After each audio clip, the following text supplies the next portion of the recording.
আপোনালোকে বাৰু ঘৰতে কেনেকৈ সহজ উপায়েৰে বুনিয়া লাডু বনাই গম পায়নে? এয়া চাওক আমাৰ ভাগিনে বুনিয়া লাডু খাবলৈ আহিলেই। তুমি বুনিয়া লাডু খাই ভাল পোৱা নি? ভাল পোৱা? বেচন দি ঘৰতে কেনেকে ধুনীয়াকে সৰু ল'ৰা ছোৱালীক খোৱাৰ উপযোগীকে বুনিয়া লাডু কম খৰচতে বনাই দিব পাৰি আপোনালোকে জানেনে?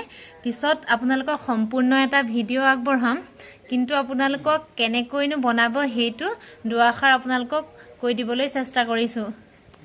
প্ৰথমতে বেচনখিনি পানী দি গুলি ল'ব, তাৰপিছতে ঘিউত সেই বেচনখিনি পিঠা বনাই ল'ব।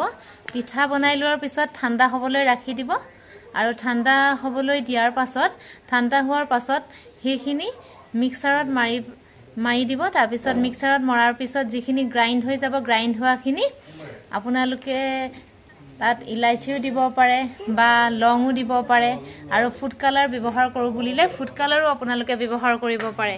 আৰু আপোনালোকে সুন্দৰকৈ এনেকৈ বুনিয়া লাডু এই চেনিৰ চিৰাপত মিহলাই ল'ব, আৰু আপোনালোকে সুন্দৰকৈ বান্ধি দিব, আৰু সুন্দৰকৈ আপোনালোকে ঘৰতে এই বুনিয়া লাডুৰ সোৱাদ ল'ব পাৰিব।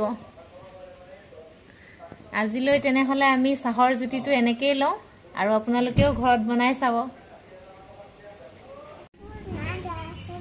বহুত মজা হৈছে, খোৱা দেই। কেইটা খাবা? ঢেৰ খাবা নেকি? এইটো খাই লোৱা দেই, আৰু খাবা। খাব দেই আপোনালোকেও।